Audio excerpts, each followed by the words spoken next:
In the beginning, there were only regular fights, simple and mundane tiffs between humans and other things. But as the things learned to fight back, something new was created.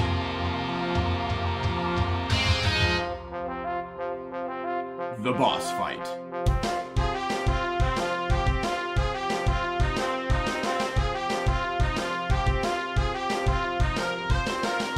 The boss fight increased in difficulty, all the way to nightmare mode. Soon, there was no hope for the mere mortal human. But then, the greatest sage and the greatest battle master started to share their wisdom with others. You're now about to listen to that wisdom. The great wisdom of Austin and Aubrey.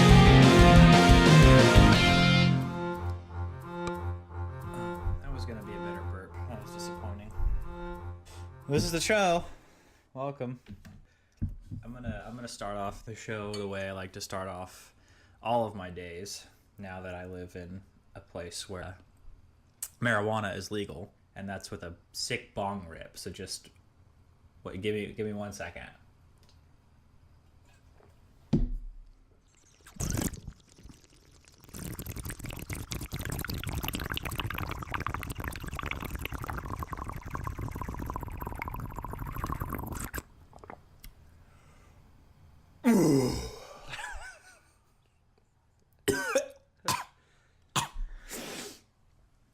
Oh yeah.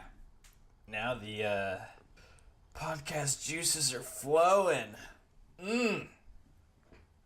Yes, I feel good. Are you ready for the show? No, because I live in Texas. There was this guy. I walked to the bus stop the other morning, and there was this guy who was also waiting on the bus, and as you do in Washington now, he's just, smoking a joint.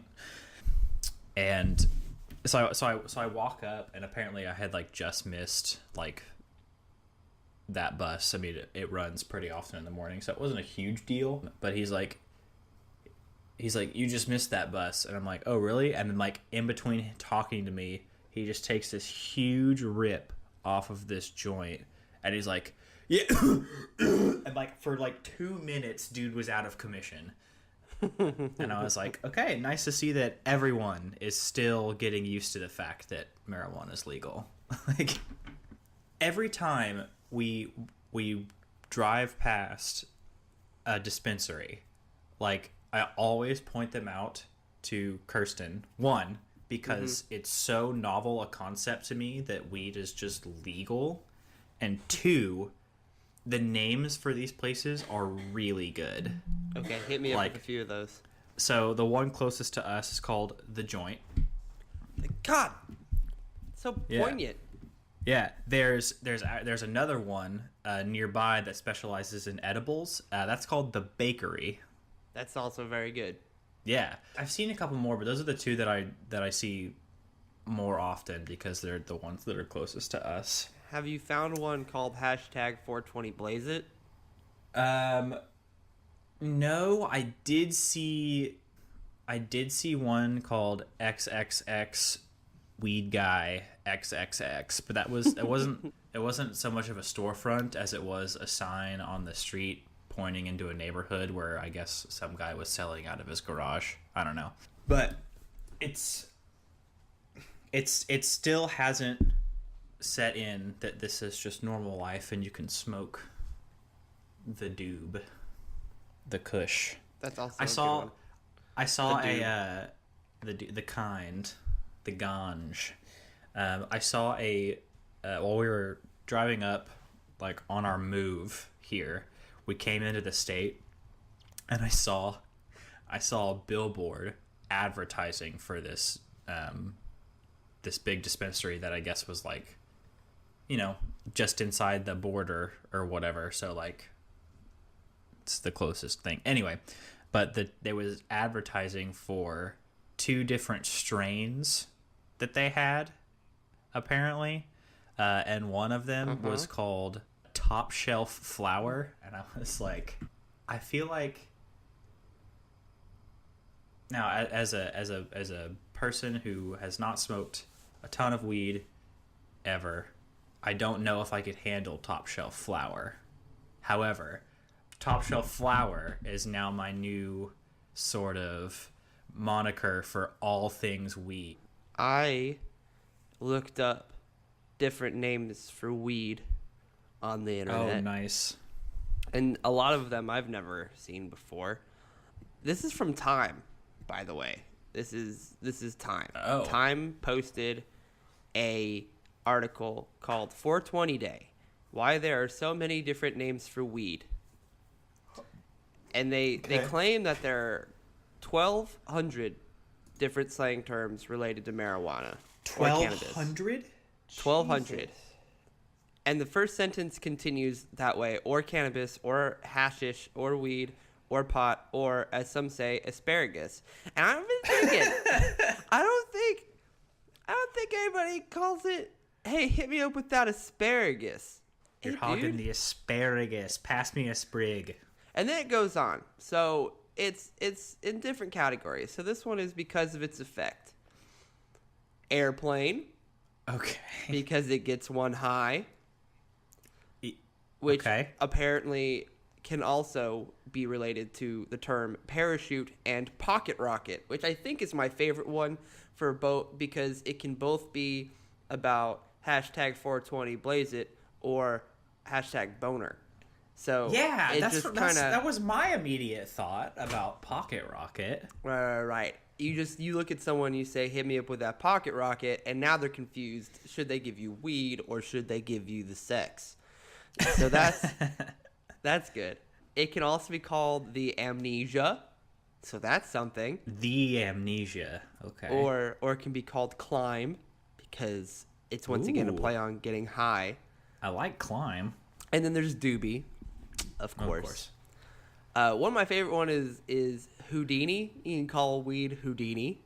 It says because the user escapes reality. I don't know if...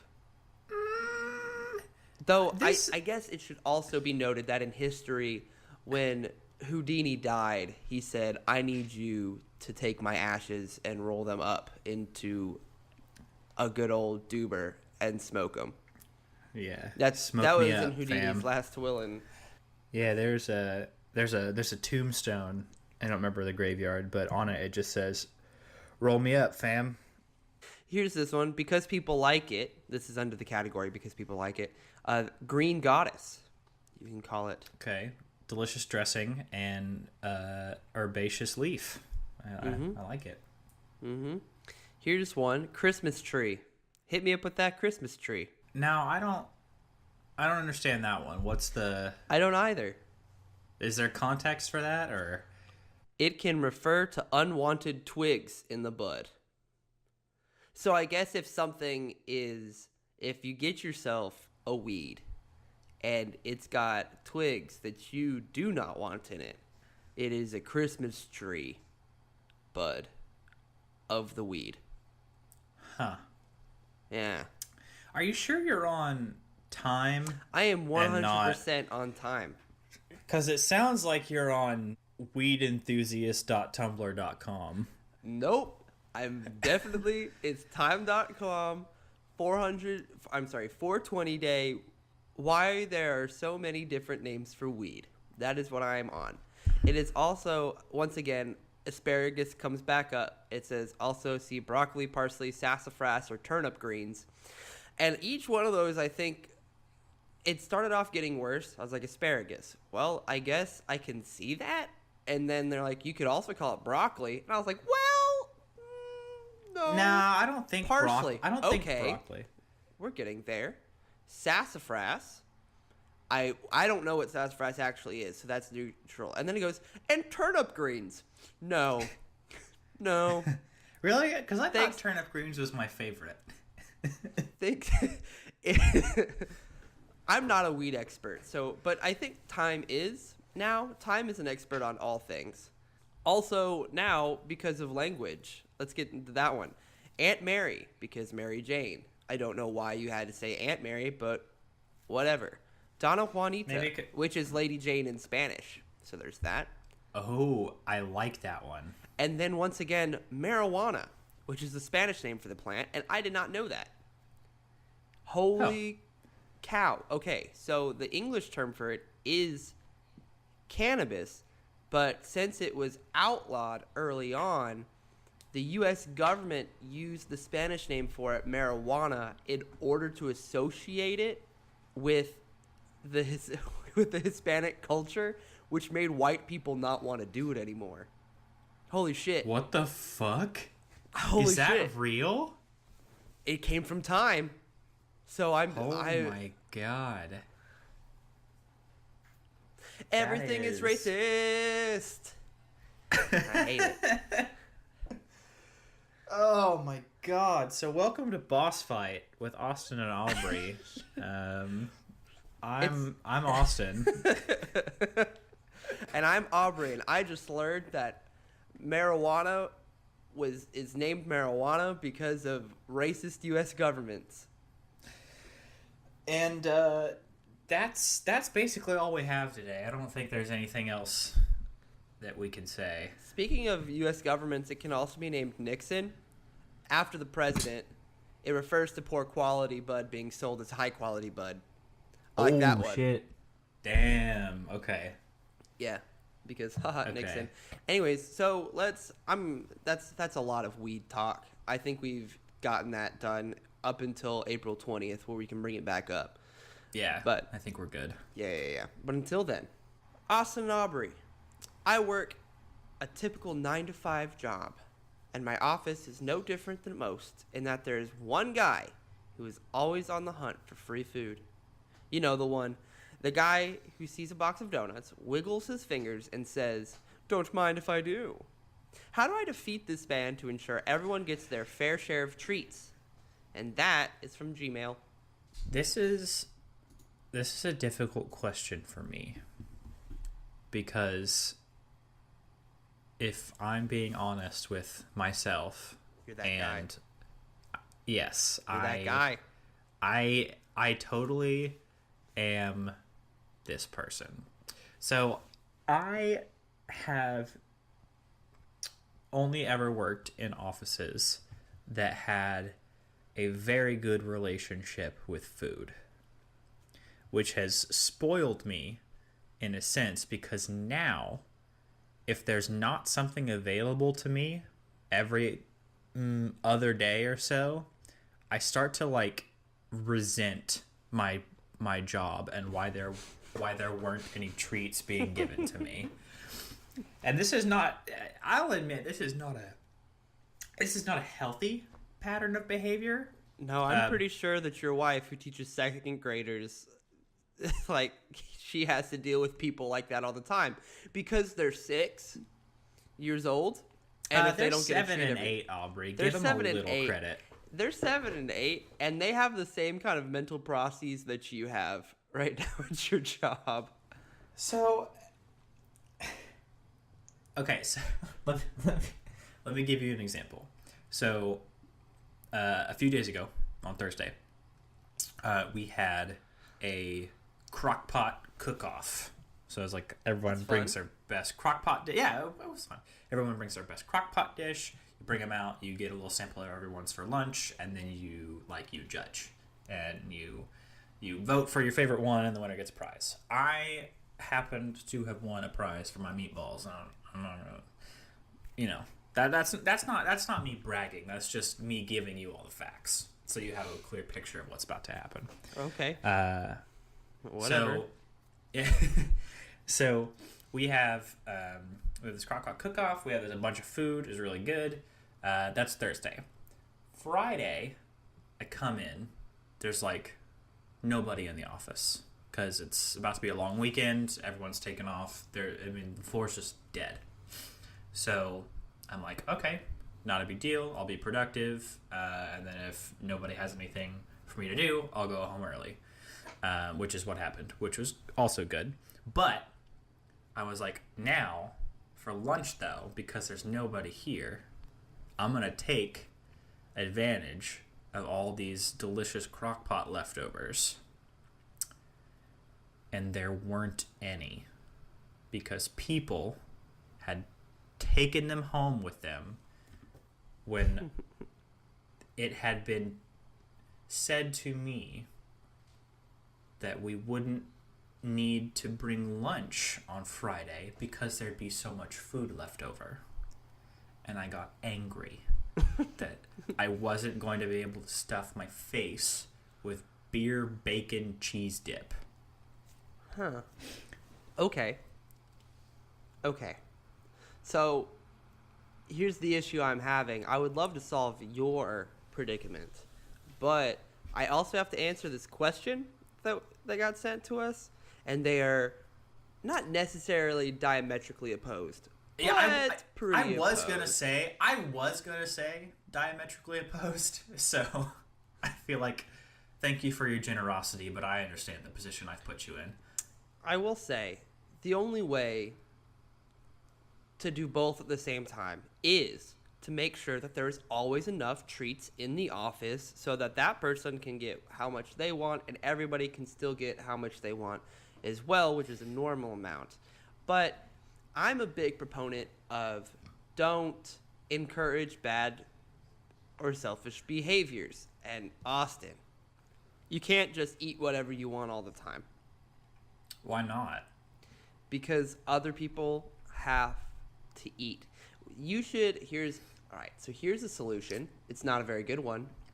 Maybe you should have some more trainings over how to share. That might be good. You can get your wife to come in and she can teach you the same way she teaches their 7 and 8 year olds in the school, and then you all learn from that. Maybe, and of course this is a staple of our stuff, it's you put in a poison, but you have to eat a lot of the poison in order for it to happen, so that everybody who eats a normal amount of this food doesn't get poisoned and they don't die. But that person that's always like, don't mind if I do, and then just takes a little bit, and then 5 minutes later is like, oh, I didn't know we were having this today, and then takes a little bit more, and then comes back around. Oh, what a surprise! More food, and then takes a little bit more. They're gonna come back around that 4th time and just be like, and then collapse on the floor and die of heart failure. That's the best real plan I got. I know it's a good plan from an advice giving standpoint. It is not a good plan for you because I just kind of told our listeners to murder you. So here's the thing that I will say is that I don't do what this guy apparently does, and I do know the type. They make a big show out of like not knowing there was food, or like, oh, I'll just have a little bit, or like, oh, I'll just take some because I have a meeting, but I'm gonna need a snack later. Like, I don't make a big to-do about their big food. I fully embrace that I am going to jump up whenever somebody says there's Oreos on the table. Like, I'm like, oh, I'm not, oh, I guess I'm like, shit, yeah, I want an Oreo, and I shove 4 in my maw right then. You know, I embrace the sort of box I've put myself in. Okay. That is, people come by and let me know that there is food available, and I'm like, well, since you told me, I'm going to go eat some right now. Okay, so maybe here's the thing. There's a person in your office that eats too much food, and there's another person who also does that but makes a big deal out of it. And then there are a bunch of people that decide to do their fucking jobs for a little bit and then go eat when they have the time to do it.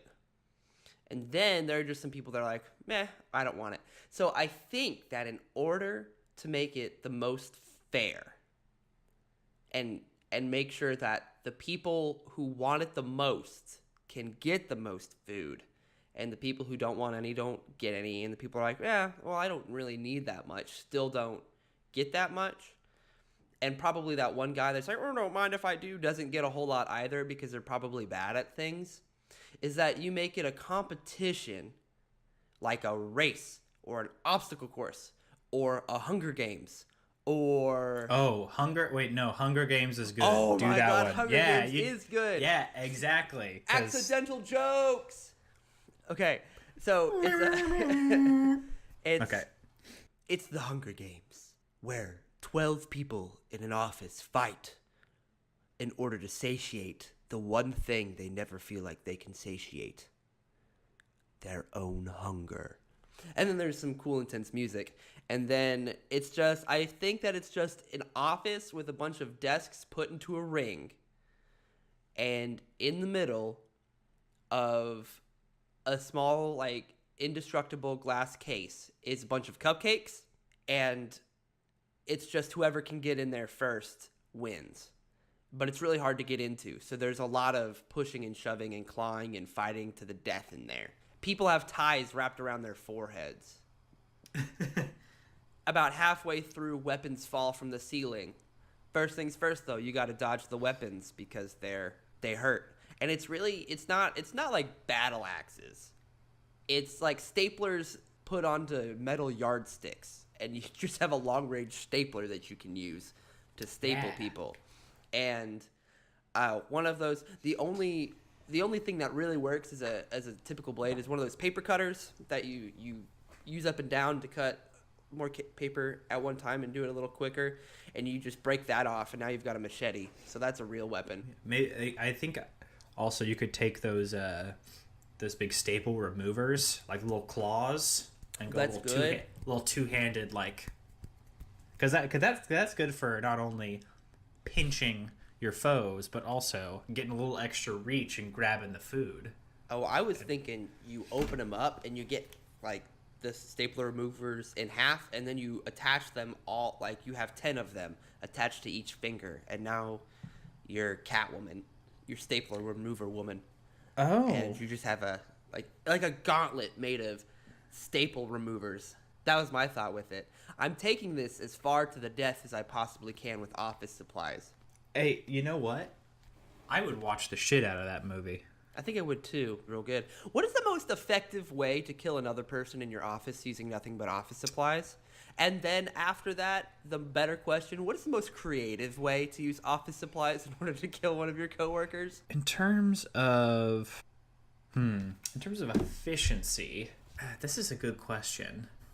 Because I feel like your makeshift machete idea is probably The most effective one, you're right. yeah. Because I don't think you can do much better than an actual machete. Yeah, closely followed by probably sharpened scissors. Yeah, I would say so. I mean that's I feel like that's pretty uncontested in terms of actual lethality. But if we're talking creativity, a bunch of paper cuts? That's what I was thinking is the most creative way. It'd be tough. It'd be really tough, right? But if you can, the easiest way to do it would be to torture them, right? Put them in one of the supply closets and then just give them a bunch of paper cuts until they bleed out. But also maybe just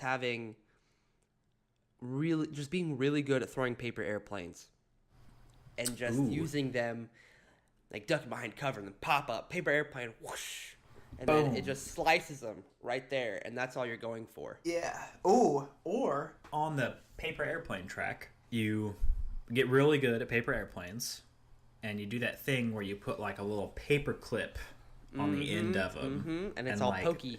Yeah. You give it a little weight, and you give it some poke, some prick. You know, maybe you can just get so good at paper airplanes that you invent the first paper airplane bomber, or the first paper airplane with a machine gun on top of it. I watched the second Hunger Games. Here's the deal this is what I know about the Hunger Games. Never watched the first movie. Never read any of the books. Did watch the second movie once with a bunch of people on the Frisbee team. And in order to know what was going on, I just read the synopsis on IMDb of the first movie and then watched the second one. So that is my extent of Hunger Games knowledge. And I think what I picked up from it is that if you go into the big cornucopia Thanksgiving looking weapon bullshit at the beginning, you're probably going to die. Oh, for sure. unless you are trained in 3 different types of martial arts and 17 different types of weapon training. But if you go into the woods and you find somebody super duper smart, then you can live and come back later. So I would have to escape into the office, because while I could hold my own for a little bit in the middle of the ring, I would also probably die at some point in there. Yeah, that would be 100% my strategy. Is I'm not gonna go, and this is what differentiates me from this typical office food grubber, is that I have the foresight to say I'm not gonna go directly to the break room because I'm gonna get ambushed by 3 staplers and a pair of staple remover claws.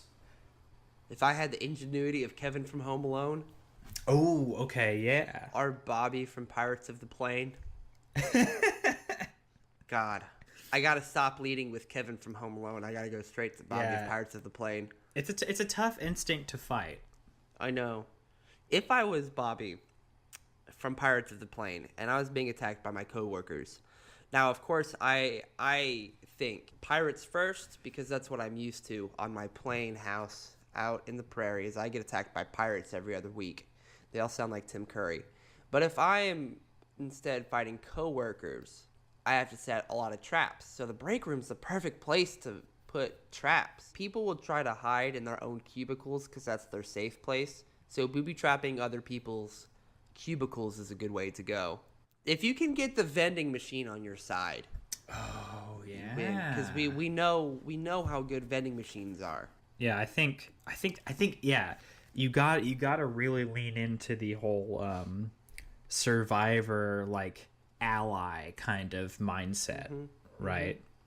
Because you're not going to get anywhere. Oh, I mean, that goes without saying, but you know. So I think, yeah, booby trap your office and get really good at improvised weapons and paper airplanes.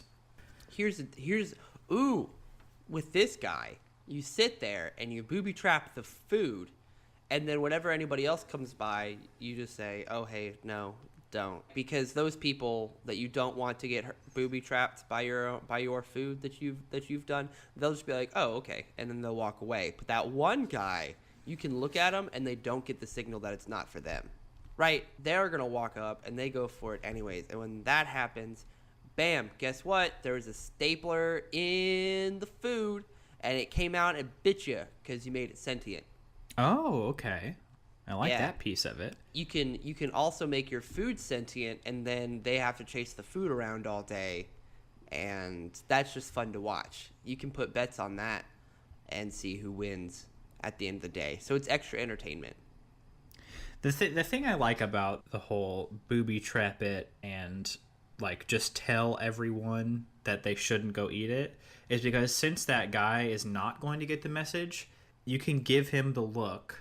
You can say, like, "Oh, I don't know, maybe you should wait." He's not going to get the hint, and then you have plausible deniability. Like, it's told not him not your to. Yeah, it's not your fault that he died of poison because you told him that he shouldn't eat the poison. And the only problem that would come from that is if you are Bobby from Pirates of the Plane or Kevin from Home Alone, they will know that you specialize in booby traps. This is true. So So they'll just get you. But if you're not one of those two people, you're good. yeah, You're- so you're totally good. this is another case of secret identity, right? Yeah. Yeah. Can't let them know what you're about. Right. So punches, poison, secret identities. Now we have booby traps. We've got a long list of just default things you need to do. There's a great set of tools in the average boss fight listener's arsenal. Hey, are you ready for a new segment? I am. I'm so excited for a new segment. What is the new segment? The new segment, as in I think our first real segment, and I think this one might stick, is I went online and I found a wacky hybrid creature generator.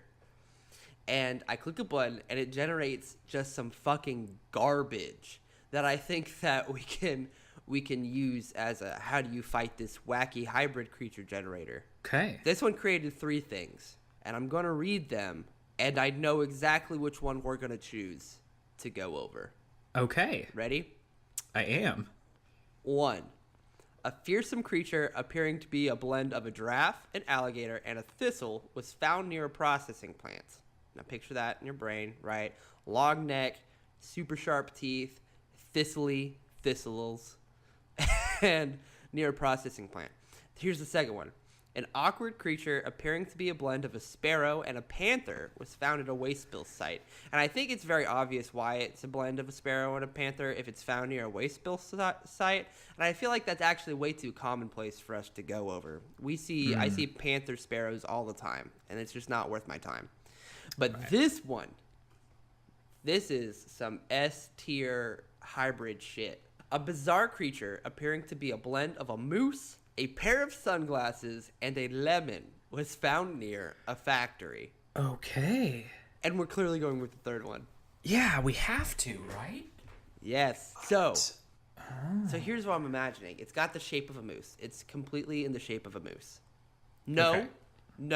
Even better. It's in the shape of a sunglasses. With 4 moose legs and antlers. But the entire thing has a nice rind on it. A nice yellowy, citrusy rind. Little bit of zest. It's the ZestyMooseGlasses. That's what we're calling it. How do I defeat the ZestyMooseGlasses?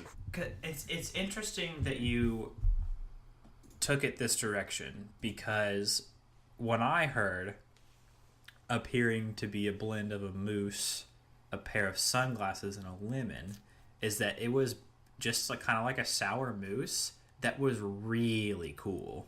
That's what I thought first too. Like, clearly the moose is wearing a pair of sunglasses. He looks real cool. He's kind of sour like a lemon. But then its appearance is a blend of a moose, a pair of sunglasses, and a lemon.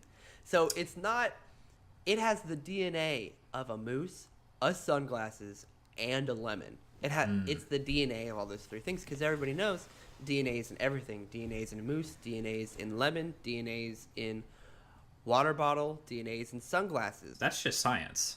That's simple science. So now, how do we defeat it? Things that cannot beat it. Just out of the way. First off, scurvy. Cannot beat it. Oh, if you've got scurvy, you're going to lose this fight. You can just take like a cheese grater to it, a zester. You take a zester. Ooh, yeah. And you're wielding 2 zesters in your hand, so you can get rid of its natural lemon armor. Once you've zested away the outer rind and you've made your way to the sour flesh of this sour sunglass moose, then that's going to open up a lot of like weak points that you can exploit. I do have to remind you, we named this the ZestyMooseGlasses. I did forget about that, and I'm glad that you reminded me. It's the ZestyMooseGlasses! ZestyMooseGlasses. And you get it down from its rind. Bye, rind. And then now you're just left with some UV-protected lemon meat and a pair of antlers.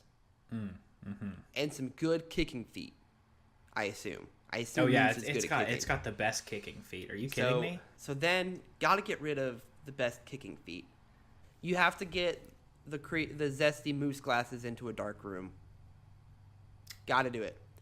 That's right, yeah. Because it's got, if sun's its strength, or it's immune to that, if you take that away, it's really more of a fair fight, and it already sees more darkness because it's sunglasses. So you put it in a dark room, it's completely blind. Now, Aubrey, I have to stop you right there, because while that sounds like a good idea, you know the ZestyMooseGlasses wears those sunglasses inside also, because it's too cool. So I feel like it's already going to have pretty good dark vision. Because it's so used to looking so cool all the time that it has sunglasses on even inside. Yeah, you can't beat it in a charisma contest either, because No, you can't. You're not going to be able to charm. Why have we created the ultimate fighting creature? It's unbeatable, Austin. It's Sparrow Panther's easy. Giraffe Gator Thistle. was moderate. We've created the most epic creature ever. This is the perfect creature. Once you get off the rind, it's still too powerful. Yeah, we're exploring the age-old question that is, could boss fight create a monster so powerful that even they themselves could not defeat it? And we're only on episode 6. Yeah, I think the answer is yes, we did. I think we did accidentally. God. Now I know how Jeff Goldblum felt. We never stopped to ask ourselves, should we? We only asked it if we could. We did. And now we must pay the price. We're going to die. Well, it's nice knowing you, Aubrey. We're going to solve this. We have to. We lose all Okay. our credibility if we don't. Well, we have so much credibility already, so it's really... Okay. So I tend to lose my sunglasses a lot, and I don't think it's my fault. I think it's just that sunglasses are easily lost. I think that they don't have any internal GPS. They can't do it. Yeah. So we have to put them in a maze. You have to get ZestyMooseGlasses into a labyrinth after, or maybe not even after, but just you have to get them in a labyrinth. Moose loves... People don't know this about Moose, but Moose really likes pecans. And so you put a bowl of nice pecans at the beginning of the maze so that they walk into the maze, and then you shut off the maze, and now it's stuck in there. And it gets lost because sunglasses gets lost. So you use its moose side to lure it. You use its sunglasses side to get it disoriented, and then as it's disoriented, then you can come in sneak from the walls of the maze and use your zester to get down the rind until it goes crazy with madness, and then maybe there's another booby trap at the end. Yeah, maybe I think maybe the booby trap at the end is just a juicer. And now that you got the zest, you just juice it, and then you add some sugar. And you know what they say, when life gives you zesty moose glasses, make lemonade. Make ZestyMooseGlasses lemonade. Yeah, because it's still it's not all lemon meat. It's still gonna have some moose and some sunglasses in it. Oh, for sure. Like, don't think you're gonna get the rind off and it's just gonna be lemon inside. This is a hybrid of just it's a perfect being. It is Cell after he's absorbed all the androids, and then you absorb his power, and now you have become one with the ZestyMooseGlasses. Now it's so important, and we have to get out in front of this. It is so important that you do not let this power corrupt you, and you do not become that which you have destroyed. We never covered this whole moral quandary. Whatever you do, you can't go so far as to become the thing you're trying to defeat. Oh, no. Don't do it. You can still be... We had this problem, I think, in the first episode with the whole vending machine quandary. Now we have it with ZestyMooseGlasses. Like, you really got to do more of a Batman kind of thing, and you absorb its power and then you use it because it was what you once feared. I mean, I think that's the short of it, really, is you absorb its power and you use it for good. What are we going to name this segment? Because I think we're past it. Yeah. What are we going to name it? This is a good segment that deserves an equally good name. Every time we do this, can we go to the wacky hybrid creature corner? But creature and corner are spelled with K's. Ooh. Yeah, I don't like putting it with K, but... yeah. Hey, every small business, both those words start with C. It already matches. Use a C. Actually, this is a fun thing. Well, it starts off not fun, and it also ends not fun, and none of it's actually fun. But here's a fun thing. Oh, good. So, for the first football game of Joshua ISD, we played Lampasas, and I had to go out there because I teach the band, and I have to help the band, so I went out there with the band.